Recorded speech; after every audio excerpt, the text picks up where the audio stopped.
مجھے آج پیغام آیا ہے کہ جی میں اب اور برداشت نہیں کر سکتا. انہوں نے میرے گھر پہ لوگ بھیجے، گھر کے اندر گھس گئے لوگ. انہوں نے آ کے رات کو بیوی، میرا 13 سال کا بچہ وہاں اندر گھس گئے، میری بزنسز کے اوپر، میرے رشتہ داروں کے اوپر پریشر ڈال دیا. لیکن کہتا آخر میں انہوں نے کہا میں تمہارے 13 سال کے بیٹے کو اٹھا کے لے جائے گیا. تو میں جی اور پریشر برداشت نہیں کر سکتا، وہ بھی چھوڑ گیا. تو یہ اس وقت کا حالات ہے کہ کسی نہ کسی طرح پی ٹی آئی کو چھوڑیں گے، سب کچھ گناہ معاف ہو جائیں گے. میں اس وقت مجھے حیرت ہو رہی ہے، اور مجھے کئی لوگوں کے اوپر خود پتا ہے کہ ان کے اوپر کتنا پریشر تھا، کیونکہ مجھے بتاتے رہے کہ یہ کر رہے ہیں، اب یہ وہ کر رہے ہیں، اب میری بزنس بند کر دی ہے. اوکاڑا کے اندر اس کے کسی کا گھر بن رہا تھا وہ گرا دیا، بلڈوز کر دیا. کسی کی دکانیں تھی وہ گرا دی جا کے. تو شیرین ہماری ٹاپ پارلیمنٹیرین تھی. میری کیبنٹ کے اندر وہ منسٹر تھی جو جس طرح وہ پڑھ لکھ کے ایک ایک ایشو کے اوپر آتی تھی. کوئی اور کیبنٹ منسٹر، ایک ہماری ڈاکٹر ثانیہ تھی، کہ اتنی محنت کر کے کبھی کیبنٹ میٹنگ میں نہیں آئی جو شیرین آتی تھی. اس کے علاوہ سارے اس کے دشمن بھی جانتے ہیں کہ وہ ایک محب وطن پاکستانی. وہ کبھی بھی اینٹی پاکستان کا نہیں سوچ سکتی تھی. شیرین مظاہری جان دے دے لیکن وہ ایک پاکستانی، پاکستان کی ہر کاز کے لیے کھڑی ہوتی تھی. جو لوگ اس کو الٹرا نیشنلسٹ کہتے تھے. کئی دفعہ وہ کئی ناراض ہو جاتے تھے کہ وہ بڑی سخت باتیں کرتی تھی، لیکن وہ نظریاتی عورت تھی. تو اس سے نقصان تحریک انصاف کو تو چلے ہوا، لیکن پاکستان کی سیاست کو اور جمہوریت کو نقصان پہنچا ہے. اور عورتوں کو، بڑی کم عورتوں کے اندر اس طرح کی صلاحیت ہے پاکستانی پالیٹکس میں جو شیرین میں تھی. لیکن اس کے علاوہ میں پھر سے، کیا یہ ہمارے وہ لوگ جو کہ بڑے جمہوریت کے سپاہی تھے اور وہ ہیومن رائٹس آرگنائزیشنز، کیا ان کو یہ نظر نہیں آ رہا کہ یہ نہیں ہے کہ یہ صرف تحریک انصاف کو نقصان پہنچ رہا ہے؟ یہ ہماری جمہوریت ختم کی جا رہی ہے.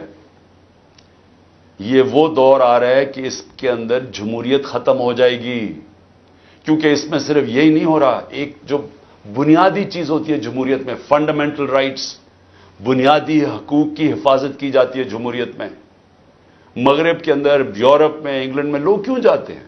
اپنے ٹیکس دیں، قانون نہ توڑیں، آزاد ہوتے ہیں. کوئی ان کے بنیادی حقوق کے خلاف نہیں جا سکتا، وہ عدالت ان کی حفاظت کرتی ہے. ہاں تو بنیادی حقوق ہی ختم ہو گئے، فنڈامنٹل رائٹس کا معنی ہی ختم ہو گیا یہاں. یعنی جو میڈیا سے انہوں نے کیا، عمران ریاض سے کیا کیا؟ عمران ریاض سب سے زیادہ اس کی یوٹیوب کے اوپر ویورشپ تھی. اس کو ابھی تک عدالتوں نے بار بار کہا کہ ہمارے سامنے اس کو پیش کرو. کیوں نہیں پیش کر رہے؟ مجھے خوف ہے کہ اس کے اوپر تشدد اتنا کیا ہوگا کہ وہ عدالت میں لاتے ہوئے سے ڈر رہے ہیں. یہ ارشد شریف کے بعد یہ دوسرا ہے کہ ارشد شریف سے جو انہوں نے کیا ہے. تو کدھر ہے ہماری صحافی کمیونٹی؟ کیونکہ چلے ٹھیک ہے، آج تو چلے ہمارے پر برا وقت ہے، یہ تو آپ کے اوپر بھی آئے گا. اگر ایک دفعہ فنڈامنٹل رائٹس ختم ہو جاتے ہیں ایک معاشرے میں، تو معاشرے میں تو جنگل کا قانون ہے. آپ نے طاقتور کی بات نہ مانی، آپ سے بھی یہ ہوگا. آپ نے طاقتور کی غلامی کر لی، سب کچھ ٹھیک ہو جائے گا، آپ کو معاف بھی کر دیا جائے گا. بلکہ آپ غلط کام بھی کریں تو آپ کو معاف کر دیا جائے گا. آپ مجرم ہو قوم کے، آپ منی لانڈرر ہو، آپ کے لنڈن میں اربوں روپے کی پراپرٹیز ہوں جو آپ بتا ہی نہیں سکتے کہ کدھر سے ہے، آپ کو معاف کر دیا جائے گا کیونکہ آپ طاقتور کے ساتھ کھڑے ہیں. لیکن کمزور کو بچانے والا کوئی نہیں ہوگا، کیونکہ جب فنڈامنٹل رائٹس ختم ہوتے ہیں جو ہو گئے ہیں پاکستان میں.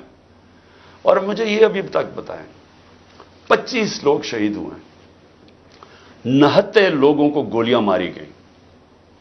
کون سی جمہوریت ہے جدھر اس کے اوپر انویسٹیگیشن نہیں ہوتی؟ کیوں نہیں اب تک انویسٹیگیشن ہوئی ان لوگوں کے اوپر؟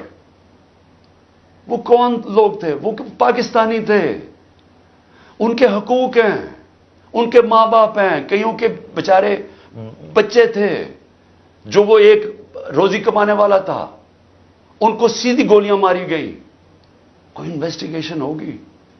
کیونکہ اگر آپ یہ انویسٹیگیشن آج نہیں کریں گے یہ آگے ہوگا. ہو سکتا ہے کہ آگے آپ ان گولیوں کا نشانہ بن جائیں. کیونکہ جب آپ یہ ہونے دیں گے ایک معاشرے کے اندر کہ پرامن احتجاج کے اوپر گولیاں چلا دیں اور بہانہ ماریں وہ کور کمانڈر کے گھر کا اور اس سے سارا کچھ ہی اجازت مل جائے, لائسنس ٹو کل مل جائے, جو مرضی آپ کریں, تو یہ آپ کی بھی باری آ جائے گی. اس لیے آج ہمیں فوری طور پہ انویسٹیگیشن کرنی چاہیے ان لوگوں کی جو صرف یہی نہیں کہ جو 25 لوگ شہید ہوئے ہیں سیدھی گولیوں سے, وہ لوگ جو کہ ہاسپٹل میں پڑے ہوئے ہیں. 2 کی مجھے پتا چلا ہے, کیونکہ ہمیں پتہ ہی نہیں اب چلتا کچھ, کیونکہ سارے کارکن تو یا چھپ گئے ہیں یا جیلوں میں ڈال دیے ہیں.